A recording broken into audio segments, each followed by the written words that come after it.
növbetdeki misafirimiz Arap dili ve edebiyatı mütehassısı İmam ve Molla İbrahim İbrahim.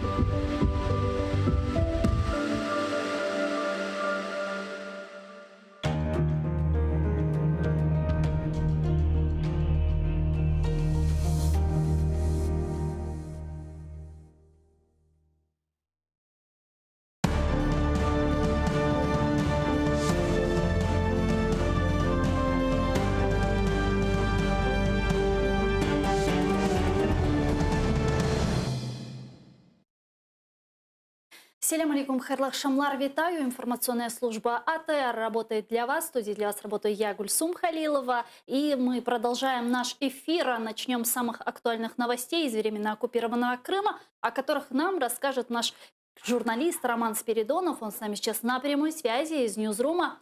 Роман, привет. О чем планируете рассказывать в вечерних выпусках «Заман»?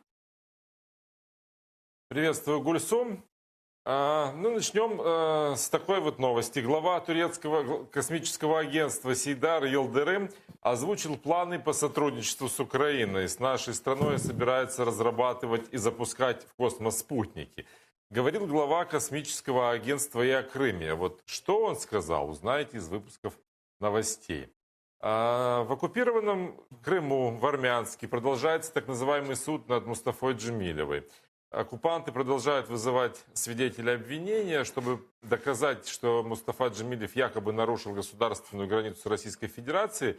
Речь идет о попытке в мае 14-го национального лидера крымских татар из Херсонской области попасть в Крым. И вот они вызывают свидетелей, которые должны были подтвердить это. Но вот уже на 5-м заседании подряд все свидетели рассказывают, что не видели, чтобы Мустафа Джемилев делал какие-то попытки даже зайти сквозь оцепление, то есть перейти даже не административную границу Херсонской области с Крымом, а все было даже наоборот, что они становились участниками нападений со стороны оккупантов. Вот, например, сегодняшний свидетель рассказал, что когда машины заезжали с Херсонской области в Крым, какие-то неизвестные люди, стоявшие возле дороги, нападали на машины, били их арматурами, ему разбили машину, помяли капот. И так на протяжении уже 5 дней все свидетели рассказывают, что не знали ничего о существовании границы, о которой они якобы говорили на допросе перед заседанием суда, и не видели, чтобы было какое-то даже формальное нарушение несуществующей российской границы. Расскажем о нашумевшей летом истории, связанной с домом ребенком «Елочка».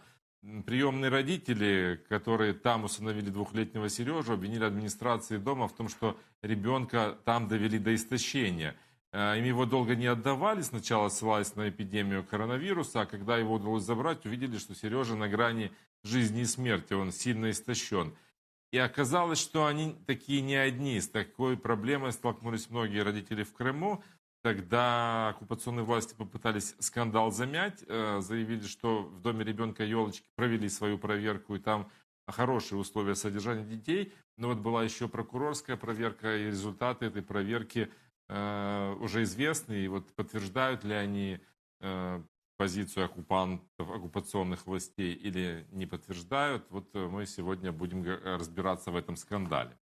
Будем говорить о ситуации с коронавирусом. Сегодня уже 2 пациентов умерли от последствий COVID-19. Таким образом, общее число погибших составило 46 человек. У 79 только сегодня обнаружили этот вирус. И расскажем о том, что президенты США, России и Белоруссии, Путин, Трамп и Лукашенко, стали лауреатами Шнобелевской премии. В номинации «Медицинское образование» их удостоили награды за влияние на мир больше, чем ученые и врачи. Потому что эти президенты во время того, как весь мир пытался спастись от распространения коронавируса, делали вид, что этой болезни не существует, а если есть, то с ней можно легко справиться. Ну, вот такие новости будут у нас сегодня в эфире, в украинском выпуске в 19:00 и на крымско-татарском языке в 21:00. Курсом. Спасибо тебе большое. Это был наш журналист Роман Спиридонов с нами на прямой связи из Ньюзрума. Ну, я рада представить гостя нашей студии, временно исполняющая обязанности постоянного представителя президента в Автономной Республике Крым Изет Гданов. Селям алейкум, хош келдинес. Алейкум селям, витаю вас. Давайте нашу беседу начнем со следующего информационного сообщения. Сегодня вице-премьер-министр по вопросам реинтеграции временно оккупированных территорий, выступая с трибуны Верховной Рады Украины, это Алексей Резников, ответил на вопрос внефракционного народного депутата о стратегии деоккупации и реинтеграции временно оккупированных территорий. В частности, его спросили о следующем. Давайте посмотрим. Шановний пане віце-прем'єр-міністр, у нас склалися суперечливі відчуття від вашої доповіді. Таке враження, що, слухаючи вас, ми говоримо про час безпекової реінтеграції окупованих територій. Таке враження, що ми вже повернули в лоно України окуповані території, але способом, механізмом повернення територій так само для нас залишається незрозумілим. І для мене так само незрозуміло є питання, яке ви очікуєте мудре рішення парламенту в контексті виборів, які нав'язуються фактично стосовно ревізії прийнятого рішення російською стороною. Тому що заяви в ТКГ, демонстрація намірів і так далі, перемир'я, які тільки на папері нас і наближують до миру. І таке враження, що ми і кроку не наблизилися фактично до миру, а ціну вже платимо дуже велику в рамках цього переговорного процесу. Чи не здається вам, що плану, як завершити війну, досягти миру в української влади, плану, як завершити війну, в української влади немає? Дякую. План є, і я вам тільки що частково його оголосив. Це прийняття пакетів законів про перехідний період, про перехідне правосуддя, про те, що ми можемо повернути ці території через повернення наших людей. Тільки уми і серця можна повернути, і через це ми зможемо з вами провести реінтеграцію. Тому ми вже і зараз маємо посилати сигнал тим людям, що тільки в єдиній незалежній Україні вони будуть щасливі. І тому ми з вами маємо вже не просто говорити про це, а і робити, приймати відповідні закони, розвивати сьогодні вільні території Донецької, Луганської областей, давати їм точки росту, економічного можливого потенціалу. Вони самі захочуть жити разом з нами. Как вам такой план возвращения территории от Резникова? По-перше, я хочу сказати, що дійсно над перехідним правосуддям треба працювати, але я в корні не згоден з тим, що це є спосіб повернення нашої Давайте території. для начала разъясним, что такое переходное правосудие. Це перехідний це момент, який в законодавчому полі буде роз'яснення нашим громадянам в Криму, яка буде відповідальність за співпрацю з окупаційним режимом, за вчинення кримінальних правопорушень, наприклад. Там всі ці моменти, ви знаєте, що чинним законодавством України не передбачена була ані спроба анексії півострова, ані окупація півострова, і тому у нас є там 110-111 Кримінального кодексу, це державна зрада, а є кримінальні правопорушення, які зараз відбуваються на території Криму. Там все це буде прописано. Це механізм реінтеграції території. Але до того, як реінтегрувати територію, її треба спочатку звільнити, деокупувати. Тому тут я не згоден з тим, що це є спосіб деокупації. Способом деокупації, наприклад, є санкційний тиск на Російську Федерацію. І якщо ми, до речі, чого немає зараз, на жаль, в тому обсязі, яка повинна Україна як держава, власник території Автономної Республіки Крим, повинна вживати заходи для тиску і потім підключати до цього процесу наших міжнародних партнерів. Що стосується безпосереднього питання деокупації, ви знаєте, є інформаційна війна з боку Російської Федерації, є пропаганда, де вони кажуть, що нібито якийсь там вигаданий народ Криму прийняв рішення, якийсь там референдум проведений був на території Криму і було прийнято рішення щодо вступу в Росію. Це пропаганда Російської Федерації. Але я хочу донести до влади України інформацію, що наші громадяни нікуди не входили. Їх захопили військовим шляхом держава-агресор Російська Федерація. І тут не можна казати про те, що нам треба повертати людей, їх серця, уми чи ще щось. Тут треба нам звільняти цю територію. Є процес реінтеграції, дійсно, тому що територія Автономної Республіки Крим, як і території частини Донбасу та Луганську, вони окуповані Росією, і дійсно вже 6 років, скоро буде 7 років окупації, і дійсно буде реінтеграційний процес. Саме для цього перехідний цей період, за який каже пан Резніков, це питання треба опрацьовувати, але це не спосіб повернення півострова. То есть это инструмент всего лишь? Це один із інструментів. Я більше хочу сказати, що цим інструментом ми будемо активно користуватися, коли ми будемо в активній фазі деокупації. Тобто заходити на територію Криму. І ви знаєте, пам'ятаєте, в 2014 році, коли Російська Федерація протаскувала інформацію в Крим, що нібито там приїде потяг якийсь там дружби зі Львова, і там будуть бандерівці, які будуть розбиратися з громадянами України в Криму. Ну, це фейки, які розповсюджувала Російська Федерація через свої можливості на території Криму, саме для того, щоб тиснути в інформаційному полі на наших громадян, залякувати їх. Тому нам треба всі крапки над «і» розставити зараз, щоб у нас таке законодавство було. Воно, по-перше, повинно бути доведено до громадян, щоб наші громадяни спокійно, які не вчиняли кримінальних правопорушень на територію Криму, чітко знали, що нічого за це не буде. І не треба слухати російську пропаганду. Вона однозначно буде, навіть і в процесі реінтеграції також буде вплив таких сил.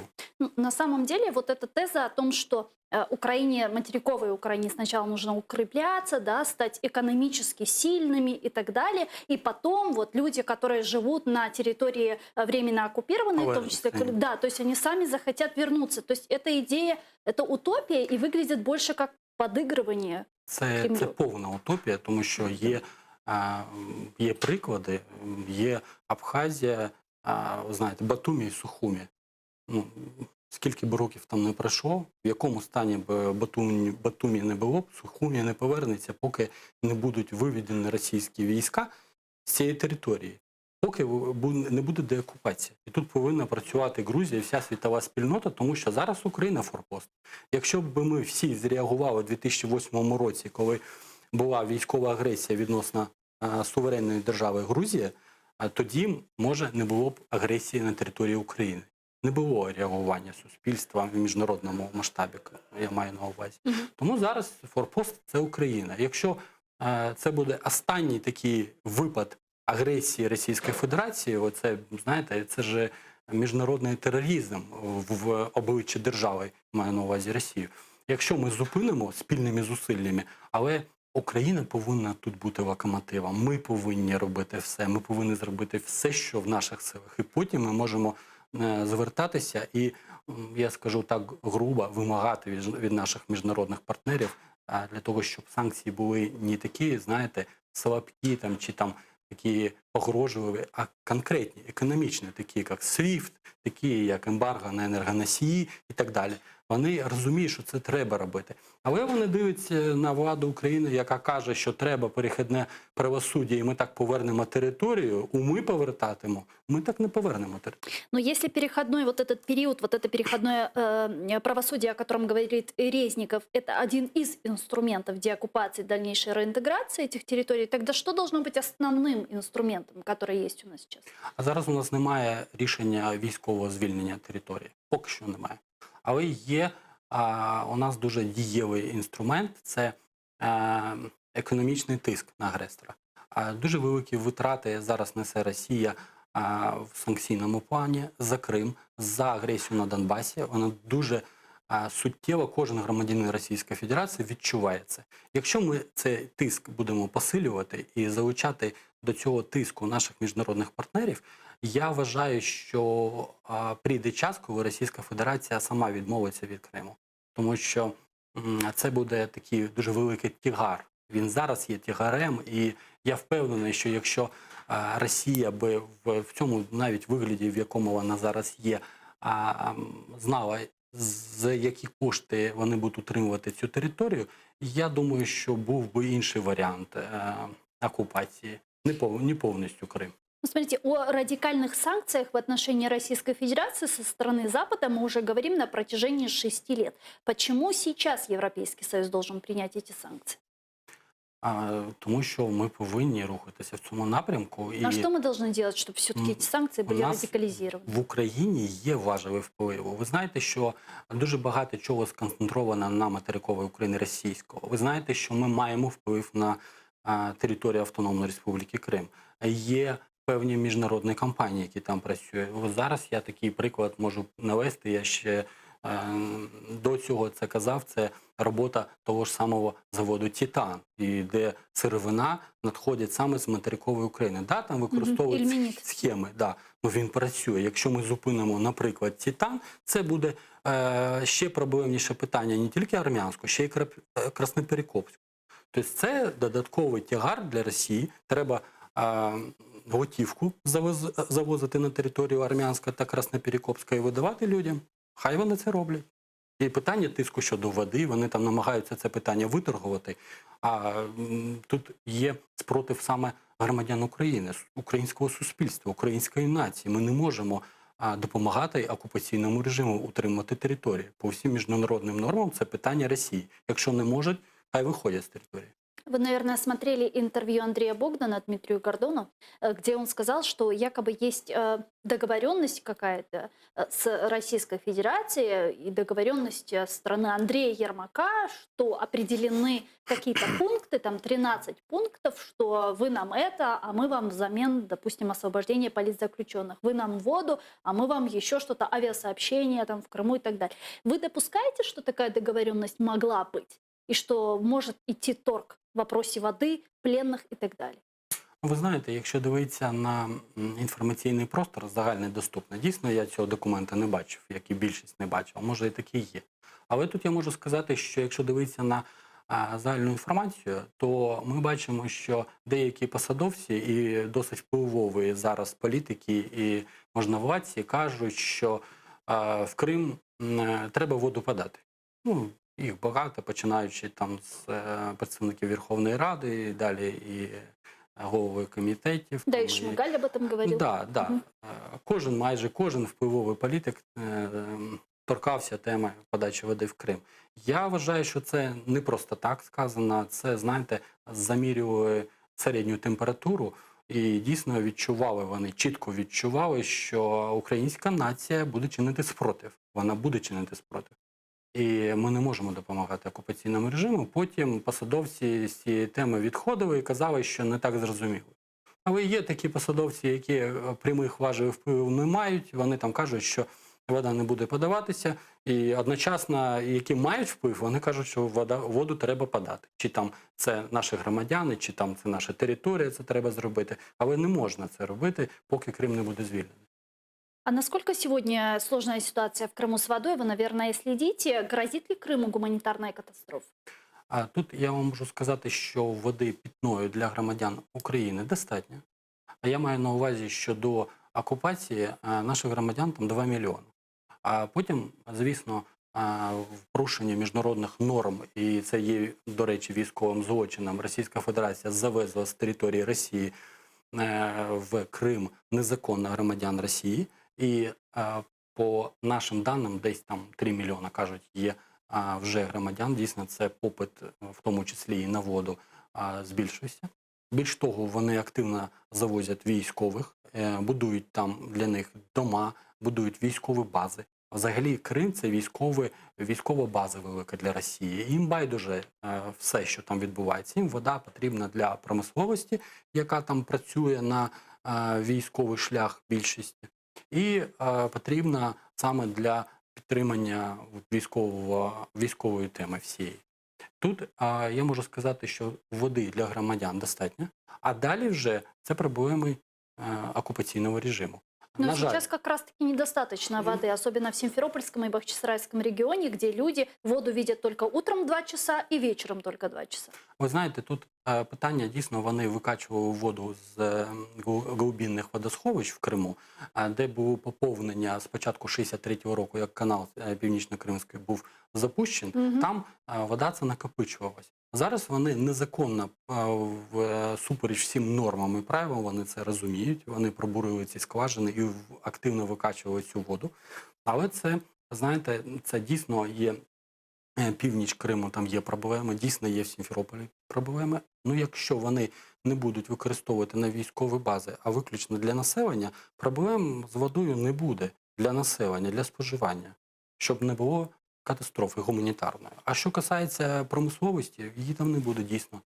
А правда ли, что если даже попытаться подать воду в Крым, то инфраструктура Северокрымского канала уже настолько разрушена, что в принципе даже это сделать невозможно сейчас? Хай виходять, ми все зробимо, там все буде працювати. При них нічого не буде працювати. Ви знаєте, коли кримсько-татарський народ депортували з Криму, навіть в колодцях води не було. А коли приїхали кримські татари, там все було. Там немає господаря, я маю на увазі, коли все це буде відновлення, суверенітет над Автономної Республіки Крим, у нас ніяких питань не було і не буде.